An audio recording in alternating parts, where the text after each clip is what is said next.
Welcome to biology easy உங்கள் அன்புடன் வரவேற்கிறது. ஸோ நம்ம இன்னைக்கு பார்க்க போகிற லெசன்ஸ் வந்து என்னன்னா ஹெர்பிசைடு ரெசிஸ்டன்ஸ், எஸ்பெஷலி என்ன பார்க்க போகிறோம்னா glyphosate.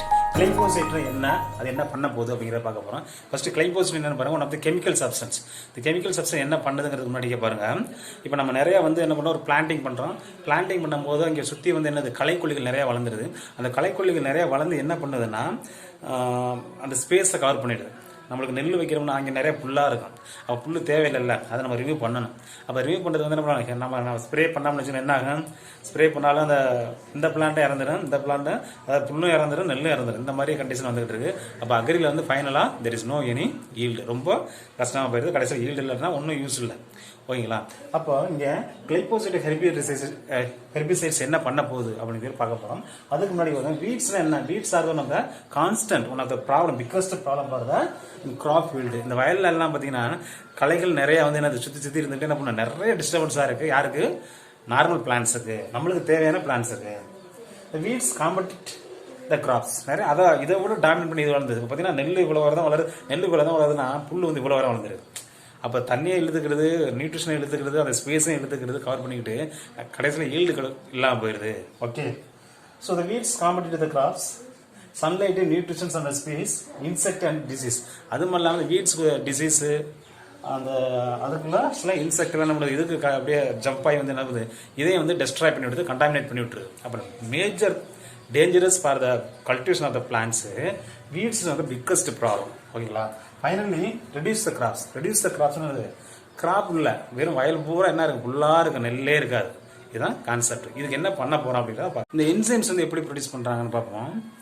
So glyphosate produced from USA company. இந்த கிளைபோசைட் ஒரு பாய்சன், கிளைபோசைட் ஒரு பாய்சன்.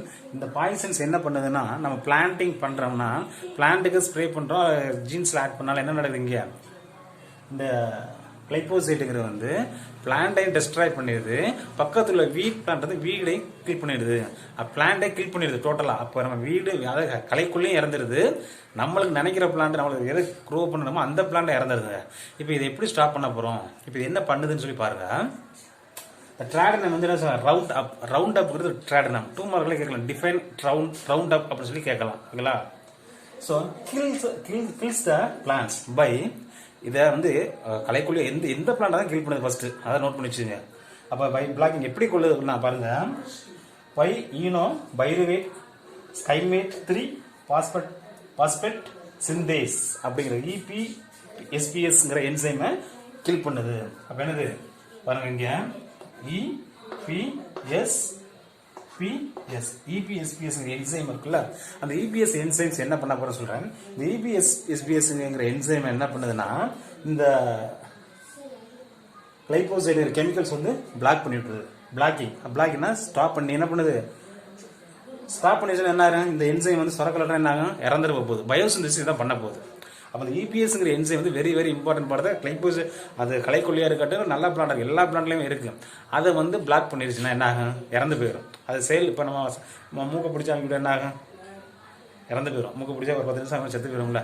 அதே மாதிரி இங்கே என்ன நடக்குது, இந்த மூக்கை பிடிச்சா அவங்க யாரு, இந்த கிளைபோசைட் வந்து யார் அதை என்ன பண்றா, EPSPSங்கிற என்சைம் வந்து என்ன மூக்கை பிடிச்சா கிளைப் அப்படியே பிடிச்சி ப்ரெஸ் பண்ணுது, சப்ரஸ் பண்ணி அமுக்கி விட்டுருது. அப்போ என்ன ஃபங்க்ஷன் ஆகலைன்னா என்ன ஆயிரும், பயோசிந்தசிஸ் பண்ணாது.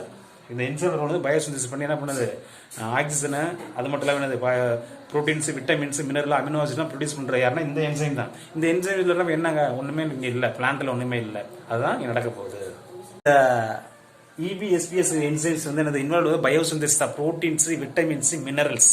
அப்போ இந்த EPSPS என்சைம் ரொம்ப முக்கியமானது, பேக் போன் மாதிரி பிளான்ட்டுங்க. அப்போ அது களைக்கொல்லியாக இருந்தாலும் EPS என்சைம் அதுக்கு தேவையான ப்ரோட்டீன்ஸை ப்ரொடியூஸ் பண்ணுது. நம்மளுக்கு நினைச்ச பிளான் இருந்தாலும் நம்மளுக்கு தேவையான ப்ரோட்டீனை ப்ரொடியூஸ் பண்ணுது. அந்த பிளான்ல என்ன இப்போ கார்போஹைட்ரேட் அது தேவையான ப்ரொடியூஸ் பண்ணுது. ப்ரோட்டீன் சிந்தசிஸ், செகண்டரி மெட்டாபலைட்ஸுக்கெல்லாம் காரணம் யார் இருக்கிறா, இந்த என்சைம் இருந்தால் தான் வந்து ஃபங்க்ஷன் ஆகும். இந்த என்சைம் பிளாக் பண்ணுற யாரு, அந்த ஹெர்பிசைடு வந்து நம்ம பிளாக் பண்ணி விட்டுருது. அந்த கெமிக்கல் சப்ஸ்டன்ஸ் வந்து என்னது பிளாக் பண்ணி விட்டுருது. So there are several ways crop can be modified glyphosate tolerance. Glyphosate is chemical poison. Glyphosate is the attack பண்ணுதுட்டேன். இப்போ இங்க வந்து ஃபங்க்ஷன் ஆகணும். என்ன சார் பண்றது அப்படினா எல்லாமே இறந்துருது சார், எல்லா பிளான்ட்டையும் கில் பண்ணிட்டே சார் அப்படினா இங்க என்ன பண்றாங்கன்னா இன் சாயில் பாக்டீரியம் ஜீன்ஸ், இதை எதிர்த்து வாழக்கூடிய சாயில் பாக்டீரியம் இருக்கான். அந்த பாக்டீரியா வந்து என்ன பண்றாங்கன்னா அந்த கிளைபோசைட்டை எதிர்க்கக்கூடியதுக்கான அந்த ஜீன்ஸை எடுத்து சாயில் பாக்டீரியா எடுத்து இந்த பிளான்ட்ல இன்ட்ரோ பண்ணிடுறாங்க. ஓகேங்களா? So in soil bacterium genes that are produced glyphosate tolerance and form glyphosate டாலரன்ஸா இருக்கு ஃபார்ம் EBSPS. அப்போ EBSPS தான் டேமேஜ் ஆயிருமே நார்மலாகவே தெளிக்கும் போது. ஆனால் இங்கே வந்து என்ன ஃபார்ம் ஆகிக்கிறது. EBSPS வந்து தாங்காத அளவுக்கு, அதை அட்டாக் பண்ணாத அளவுக்கு என்ன பண்ணுது, கிளைபோசைட் டாலரன்ஸ், அது அந்த பூச்சியை வந்து அந்த இந்த கெமிக்கலை வந்து அந்த பிளான்ட் மேலே அடிச்சானது டாலரன்ஸாக இருக்குன்னு எதிர்த்து வாழுது. EBSPSக்கு ஃபார்ம் பண்ணிடுது. ஆனால் அது எதிர்த்து கெமிக்கலை வந்து எதிர்த்து வாழுது. இது நல்லா நோட் பண்ணிச்சு. அதாவது கிளைபோசைட்டை வந்து எதிர்த்து வாழுது. நம்மளுக்கு தேவையானது பயோசிந்தசிஸ் பண்ணணும், புரோட்டீன் உற்பத்தி ஆயிடுச்சுங்களா. அப்போ அதனால வந்து எதுலேருந்து எடுக்கிறாங்கன்னா சாயில் பாக்டீரியம். அது என்னது கிளைபோசைட் டாலரன்ட் எதிர்த்து வாழ்றது. அதே மாதிரி another way some soil bacteria is used for the produce a glyphosate degrading என்னன்னா இது வந்து எதிர்த்து வாழல. அந்த கிளைபோசைட் உள்ளரிக்கு வந்துச்சு வச்சுங்களா, அந்த கெமிக்கல், அந்த பாய்சன், அந்த பாய்சன் வந்து என்ன தெரியுமா பண்ணுது, இது வந்து டெஸ்ட்ராய் பண்ணுது, பிரேக் பண்ணி விட்டுருது, உடச்சி விட்டுருது. அந்த பாய்சனை போய் பிடி வச்சு உடச்சி விட்டுருது. ஓகேங்களா? இந்த கிளைபோசைட்டை டீக்ரேடிங் என்சைம் வந்து எதுல எடுக்கிறாங்கன்னா இந்த soil bacteria. Some soil bacteria used to produce glyphosate tolerance, some bacteria used to glyphosate degrading enzymes இருக்குங்கிறாங்க. அப்போ ஒன்று வந்து பாய்சன் உள்ளரிக்க இருக்கு, ஆனால் ஃபங்க்ஷன் ஆகலை, எதிர்த்து வாழுது. இன்னொன்று வந்து பாய்சன் வந்து உள்ளரிக்க வருது, அதை வந்து என்ன பண்ணுது, டெஸ்ட்ராய் பாய்சன் வந்து பாய்சன் லெஸ்ஸாக மாற்றி விட்டுருது. அப்போ வந்து என்னது, there are two methods very very useful for the glyphosate tolerance, அதாவது herbicide tolerance யூஸ் ஆகுதுங்கிறாங்க. ஓகேங்களா? Tolerance advantages, first ones weed control, வீடை வந்து கண்ட்ரோல் பண்ணுது, களைக்கொல்லி வந்து கண்ட்ரோல் பண்ணுது.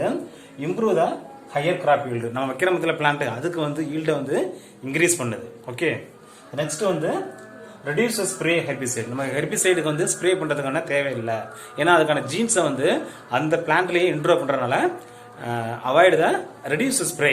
ஓகே, நெக்ஸ்ட் பாயிண்ட் பாருங்க, ரெடியூஸ் காம்படிஷன்ஸ். இங்கே காம்படிஷன்ஸ் வந்து அந்த வீட் பிளான்ட்டுக்கும் நம்ம டிசைரபிள் பிளான்ட்டுக்கு வந்து காம்படிஷன் வந்து கிடையாது. ஓகே, தட்ஸ் ரெடியூஸ் காம்படிஷன், ஒன்னோட ஒன்று அடிச்சுக்கிறாரு. ஏன்னா வந்து இங்கே வந்து ஃபர்ஸ்ட் வந்து முதல்ல வந்து நம்ம புல்லை வந்து நல்லா வளர்ந்துருக்கும், நெல் வளராமல் இருக்கும். அதானே வீடுங்கிறது. இங்கே வந்து இந்த புல் தேவையில்லாத பிளான்ட் தானே. ஸோ யூஸ் லோ டாக்ஸிசிட்டினா ஒன்றும் இல்லைங்க, பாய்சன்ஸ். அப்போ அதோட பாய்சனோட அளவு வந்து ரொம்ப கம்மியாகுது. அதனால கன்சர்வ் த சாயில் அண்ட் மைக்ரோம்ஸ். இப்போ இந்த சாயில் டெக்ஸ்சர் வந்து ஷுட் பி சேவ்டு, அது சொல்லி மைக்ரோம்ஸ் ஆல்சோ ப்ரிசர்வ்டு. அப்போ இந்த மைக்ரோ ஆர்கனிசம் வந்து என்னது கன்சர்வ் பண்ணி என்ன பண்ணுறான், கன்சர்வேஷன் மெத்தடில் சேவ் பண்ணி வச்சுக்கிறோம். ஏன்னா என்ன காரணம்னா இங்கே அதிகமாக பாய்சன் ஆயிடுச்சுன்னா அதிகமாக அந்த டாக்ஸிக் என்ன பண்ணுது, அந்த சாயில் வந்து நிறைய பெனிஃபிட் மைக்ரோ ஆர்கனிசம் இருக்கு, அது வந்து இறந்த பிறகு வந்து என்னது பிளாக் பண்ணுது. அப்போ இது வந்து ஜீனை வந்து அதில் இன்ட்ரோ பண்ணுறதுனால ரொம்ப ரொம்ப யூஸ்ஃபுல்லாக இருக்குங்கிறது தான் இந்த வீடியோ. இந்த வீடியோ பிடிச்சதை லைக் பண்ணுங்க, ஷேர்